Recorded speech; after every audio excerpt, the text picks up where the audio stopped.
मौसम खबर के सह प्रायोजक हैं agriculture Insurance Company of India Limited. संपन्न भारत की पहचान, बीमित फसल, खुशहाल किसान।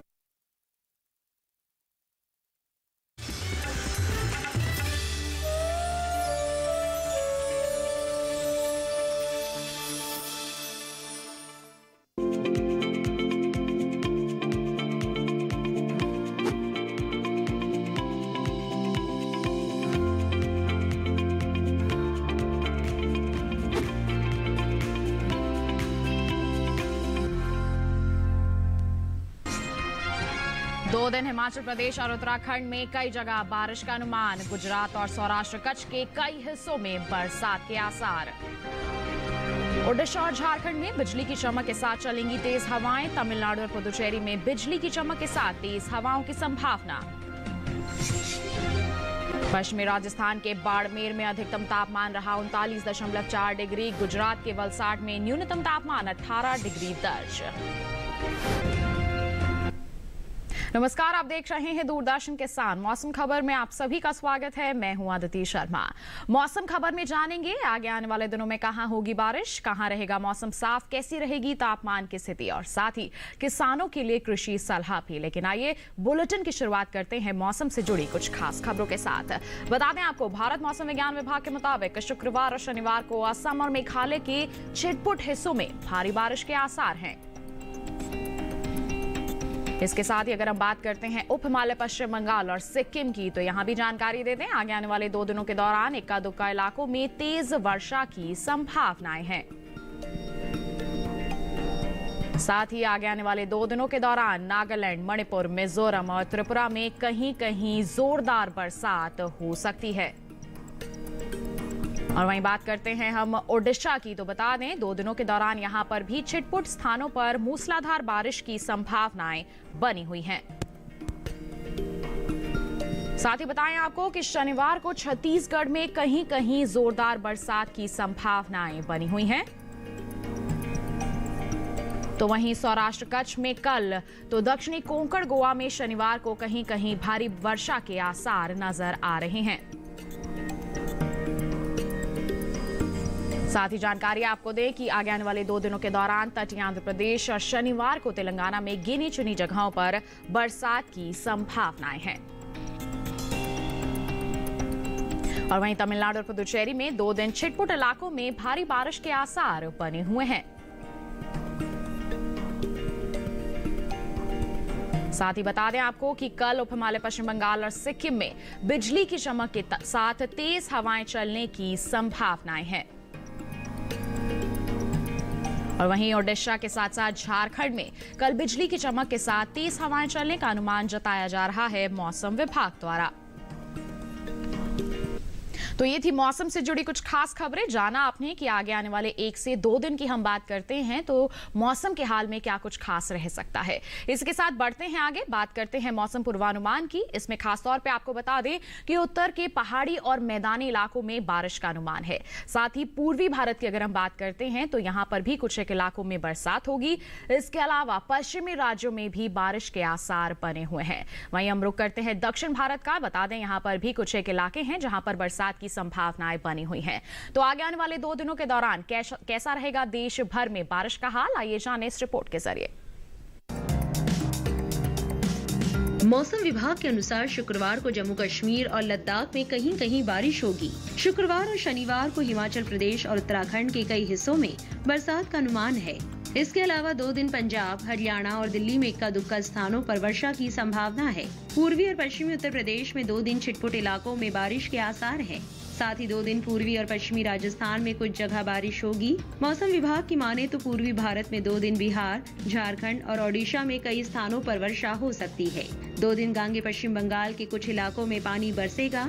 उप हिमालय पश्चिम बंगाल और सिक्किम में 2 दिन ज्यादातर हिस्सों में बरसात होगी। दूसरी ओर 2 दिन अरुणाचल प्रदेश में कई जगह वर्षा का अनुमान है।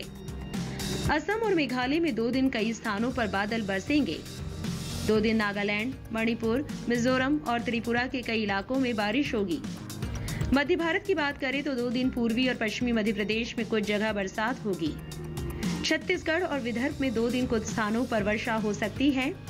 पश्चिम भारत में 2 दिन गुजरात और सौराष्ट्र कच्छ के कई इलाकों में बादल बरसेंगे।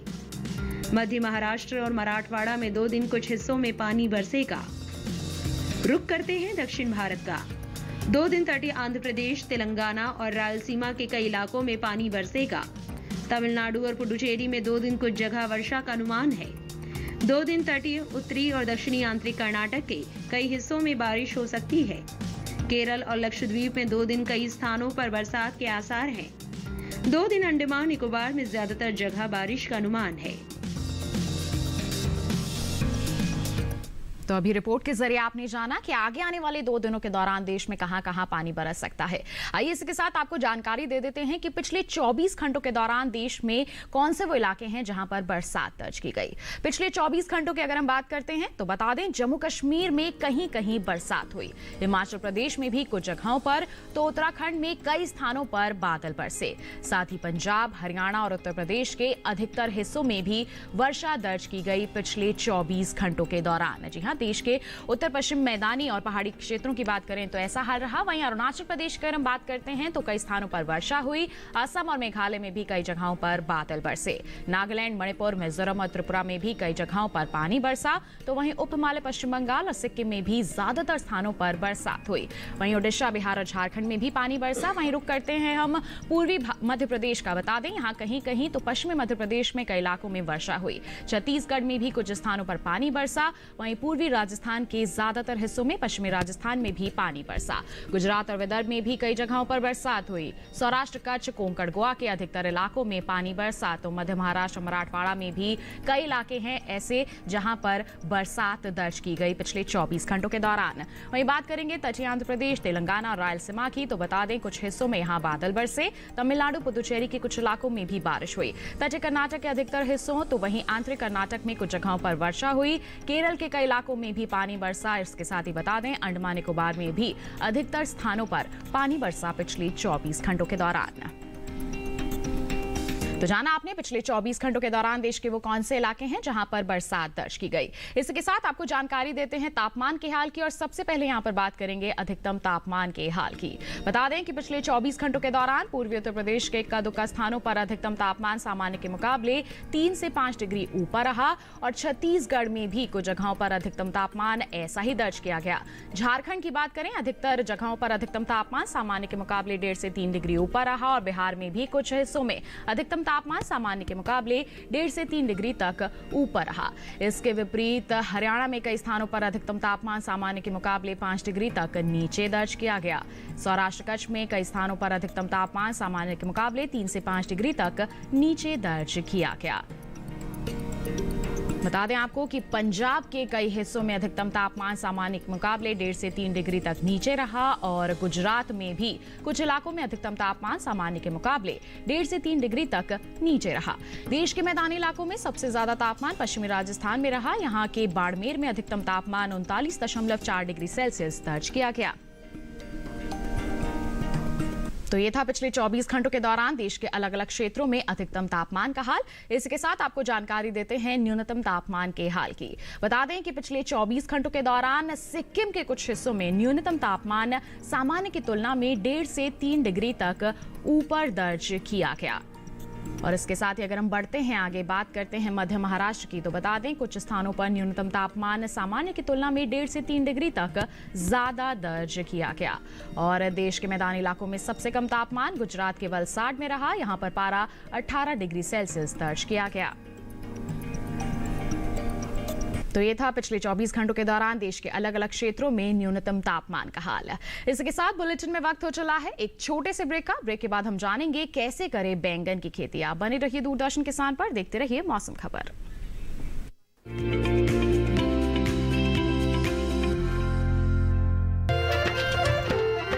फसल बीमा से अब सुरक्षित आत्मनिर्भर बन जाए किसान।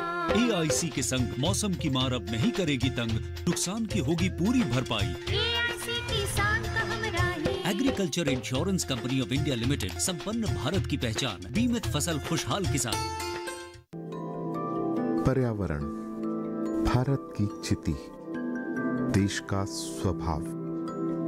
भारत में पर्यावरण सिर्फ जलवायु नहीं, आबो हवा नहीं, सिर्फ पेड़ पौधे, नदी, पर्वत नहीं। भारत में पर्यावरण एक जीवन शैली है, सिर्फ लौकिक नहीं बल्कि दिव्य भारत का आईना। आइए आपका परिचय कराते हैं ऐसी ही कुछ परंपराओं से, इन्हीं जीवन मूल्यों से। कार्यक्रम प्रकृति उत्सव रिविजिटिंग इंडियन एनवायरनमेंट ट्रेडिशन देखिए हर गुरुवार सुबह 7:30 बजे सिर्फ डीडी किसान पर।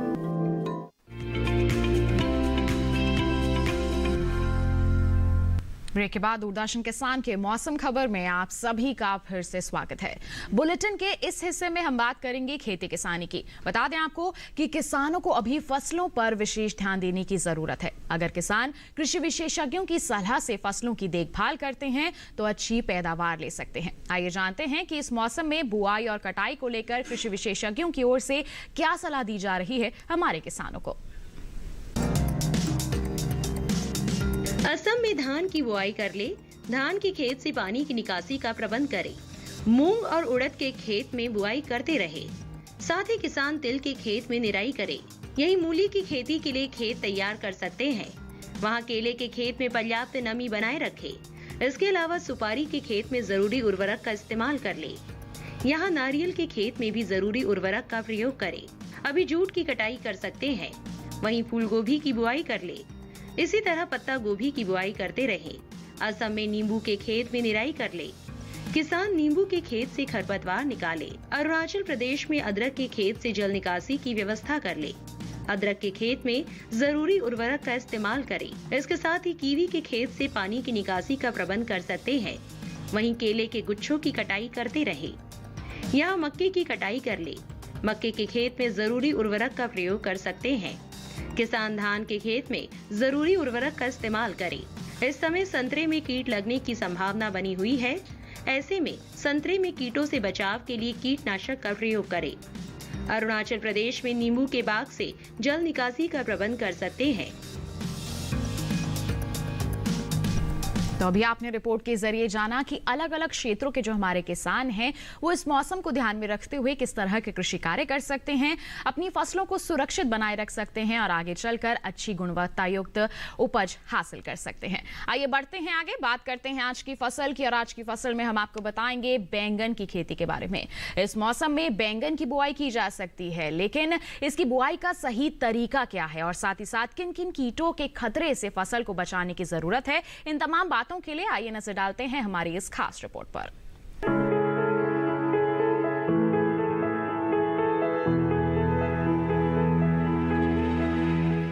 ये समय बैंगन की बुआई के लिए अनुकूल है। बैंगन की बुआई करने से पहले खेतों को अच्छी तरह तैयार कर ले। खेतों की जुताई कर जमीन को समतल कर ले।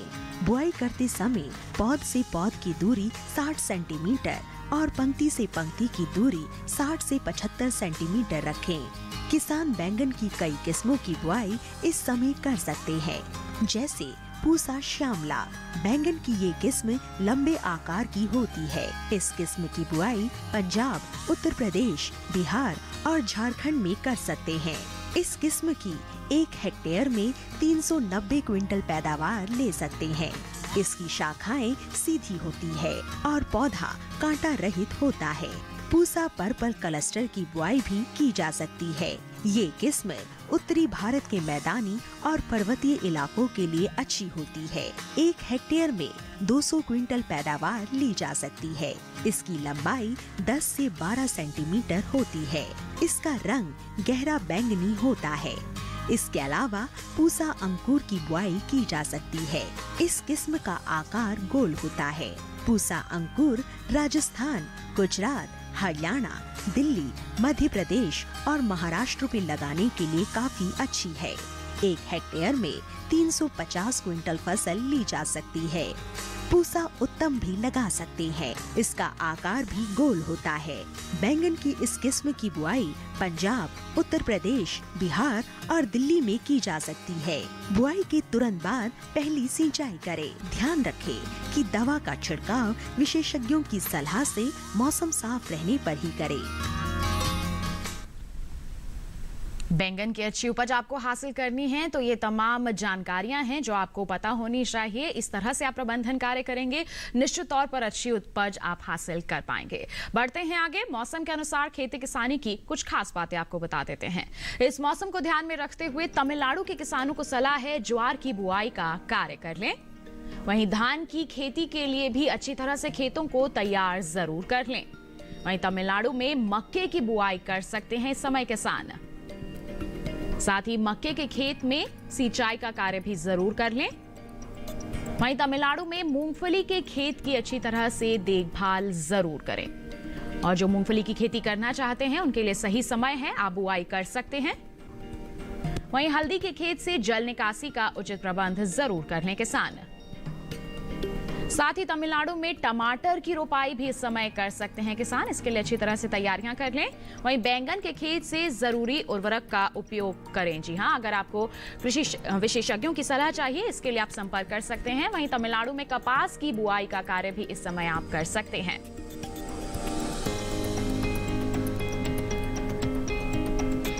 तो ये थी मौसम के अनुसार खेती किसानी की कुछ खास बातें। इसी के साथ बुलेटिन में वक्त हो चला है एक और छोटे से ब्रेक का। आप कहीं मत जाइए, हम जल्द ही हाजिर होंगे। बने रहिए दूरदर्शन किसान पर, देखते रहिए मौसम खबर।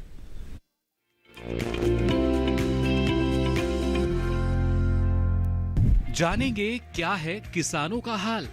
हम पहुंचेंगे आपके गांव। मिलेगा सरकारी योजनाओं का ज्ञान। जब लगेगी चौपाल, देखिए चौपाल चर्चा सोमवार से शुक्रवार सुबह 9 बजे सिर्फ दूरदर्शन किसान पर।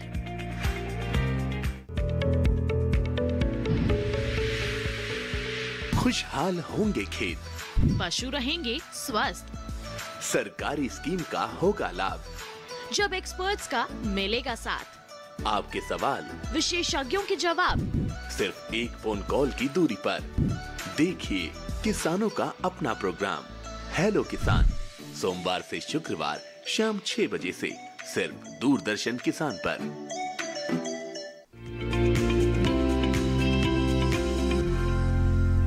ब्रेक के बाद दूरदर्शन किसान के मौसम खबर में आप सभी का फिर से स्वागत है। आइए बुलेटिन में एक बार फिर आपको जानकारी दें मौसम के लिहाज से खेती किसानी की कुछ और खास बातों की। इस मौसम को ध्यान में रखते हुए बता दें आपको कि केरल में धान की कटाई करने की सलाह दी जाती है किसानों को। साथ ही धान के खेत में जरूरी उर्वरक का इस्तेमाल कर सकते हैं किसान। साथ ही धान के खेत से पानी की निकासी का भी उचित प्रबंध जरूर कर लें। वहीं केरल में केले के खेत में जरूरी उर्वरक का उपयोग कर सकते हैं किसान। वहीं केरल में केले के खेत में निराई का कार्य भी जरूर कर लें। साथ ही काली मिर्च के खेत से भी जल निकासी का उचित प्रबंध जरूर कर लें किसान। वहीं केरल में रबड़ के खेत से खरपतवार जरूर निकाल दें। और वहीं रबड़ के खेत में जरूरी उर्वरकों का इस्तेमाल भी करना सही रहेगा इस समय। वहीं केरल में सुपारी की तुड़ाई सावधानी पूर्वक ही करें। साथ ही सुपारी के खेत से घास फूस निकालने का भी उचित प्रबंध जरूर कर लें किसान।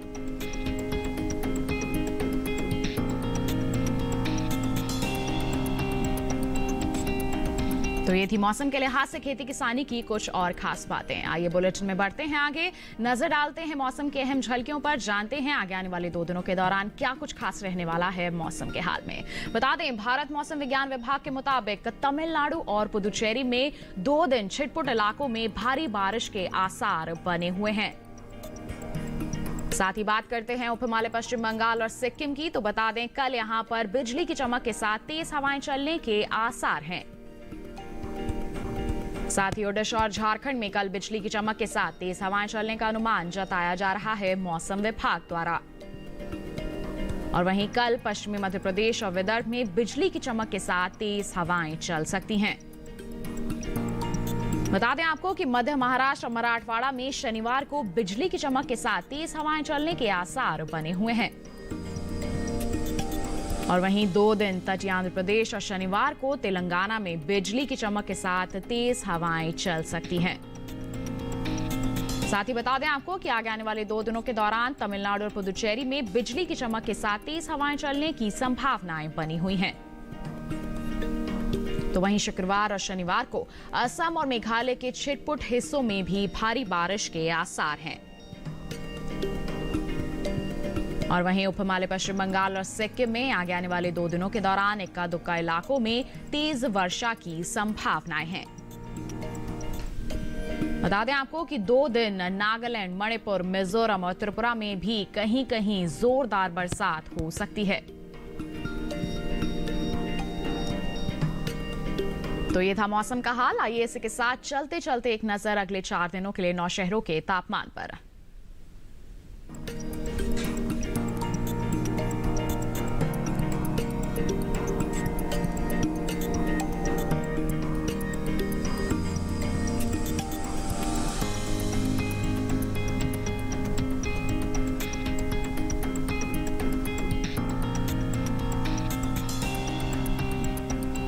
इसी के साथ बता दें आपको कि आप मौसम का हाल जान सकते हैं हमारे YouTube चैनल के जरिए भी। जी हां, टीवी स्क्रीन पर एक QR कोड आपको दिखाया जा रहा है, जल्दी से इसे स्कैन कीजिए। आप किसी भी समय अपने मोबाइल फोन पर ही मौसम खबर देख सकते हैं, देश के अलग अलग क्षेत्रों का मौसम का हाल जान सकते हैं।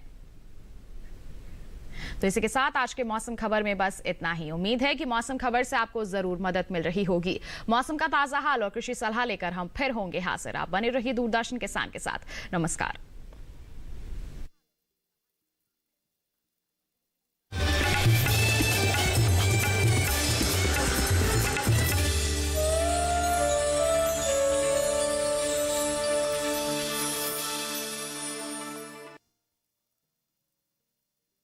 इंडिया लिमिटेड, संपन्न भारत की पहचान, बीमित फसल, खुशहाल किसान। न जाने कितने जन्मों का अभिषेक किया है और न जाने कितनी विदाइयों को अर्थ, सम्मान और दिशा दी है। इस कड़ी में धर्म को कर्म के साथ जोड़ूंगा, होऊंगा हर की पौड़ी के एक लंगर में शामिल। जानूंगा कि क्यों सिद्ध संत के आश्रम में पाली गई गायों का दूध नहीं लिया जाता।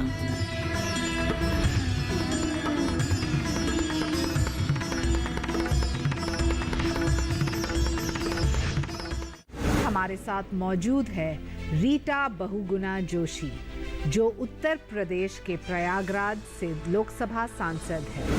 हर व्यक्ति को किसी न किसी विधा में अपने आप को सिद्ध करना चाहिए। तो मेरे पिताजी ने, माताजी ने स्पष्ट कह दिया था कि राजनीति की तरफ देखो मत, और अगर देखो तो तब देखो जब आर्थिक रूप से अपने पैर आपके सशक्त हों, मजबूत हों। तो मैं समझती हूँ कि शिक्षा के साथ साथ अब जनता के प्रति, समाज के प्रति अपने सरोकारों का भी जिम्मेदारी और बोध हमें बचपन से रहा।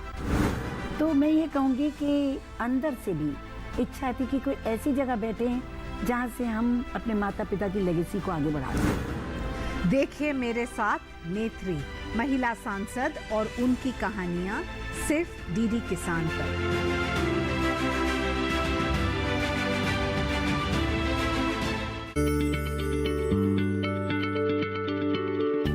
क्या आप किसी बीमारी से परेशान हैं? चाहते हैं डॉक्टर की सलाह? तो हम हैं आपके साथ, बताएंगे आपको जीने की राह।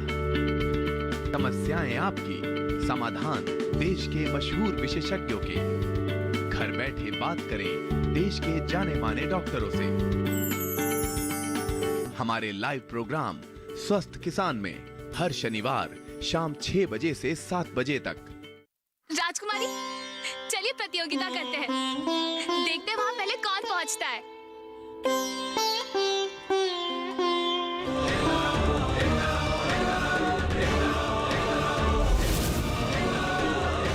कृष्ण, जलपान में केवल फल, और वो भी मात्र 2।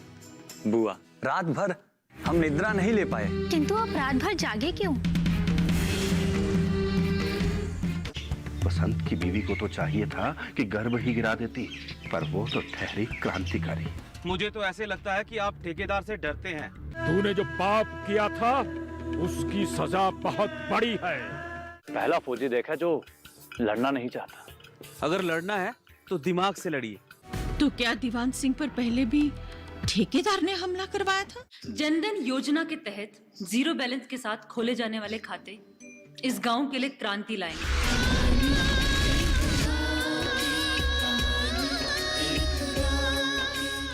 कहानी एक गांव की देखिए सोमवार से शुक्रवार शाम 8:30 बजे सिर्फ डीडी किसान पर।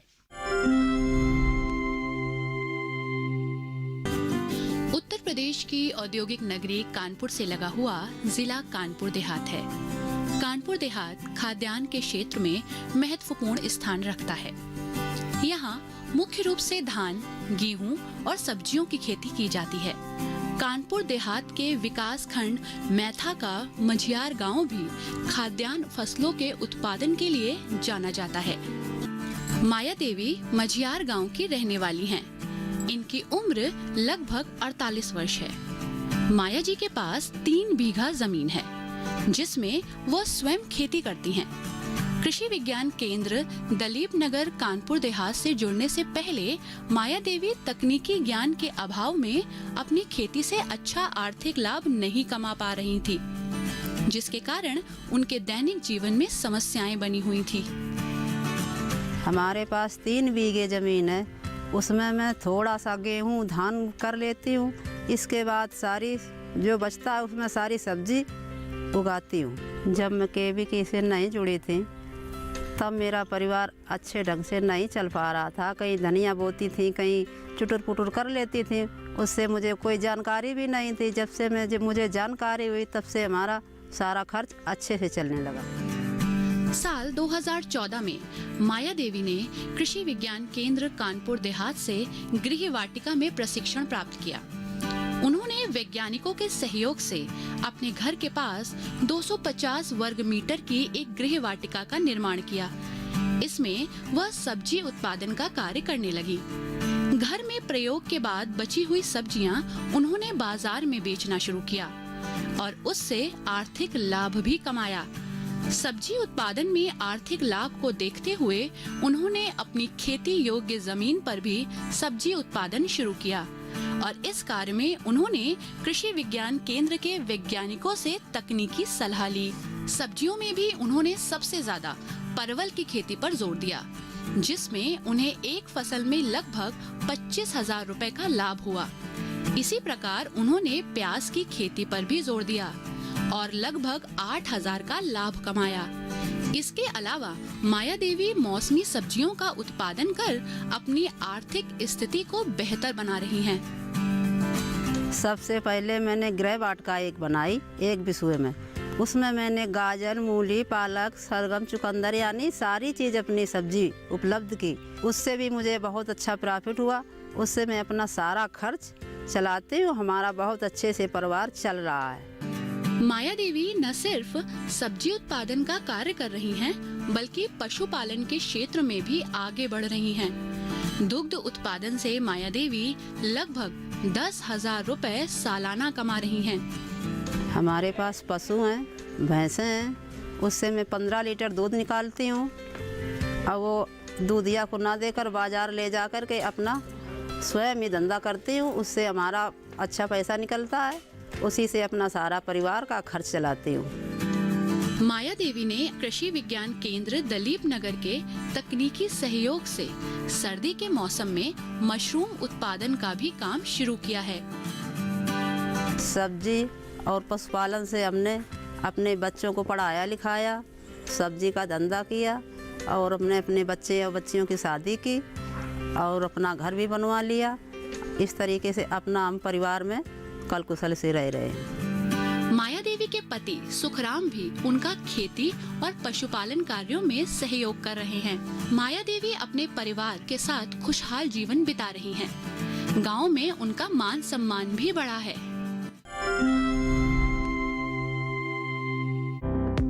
इस कड़ी में जाऊंगा हरिद्वार की गंगा वाटिका में, जहां अपने प्रियजनों की याद को अमर बनाने के साथ प्रकृति का भी होता है संरक्षण।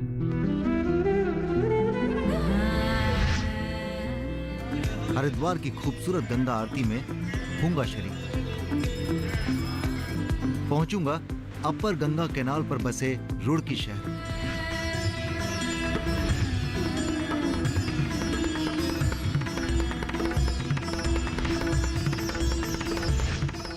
अरे इसमें एहसान की क्या बात है, आप हमारे समझी हैं। हाँ? आपके बीच हमारे पैसे की क्या बात, बस वो ट्रस्ट वाली बात मत भूलिएगा। हाँ नहीं नहीं, बिल्कुल नहीं, बिल्कुल नहीं, अब तो मुझे ट्रस्ट हो गया। आज सुबह ही मुझे पता चला कि हम सब लोग कहीं बाहर जा रहे हैं। क्या? हम सब बाहर जा रहे हैं? सजना है। आइए आइए आइए आइए।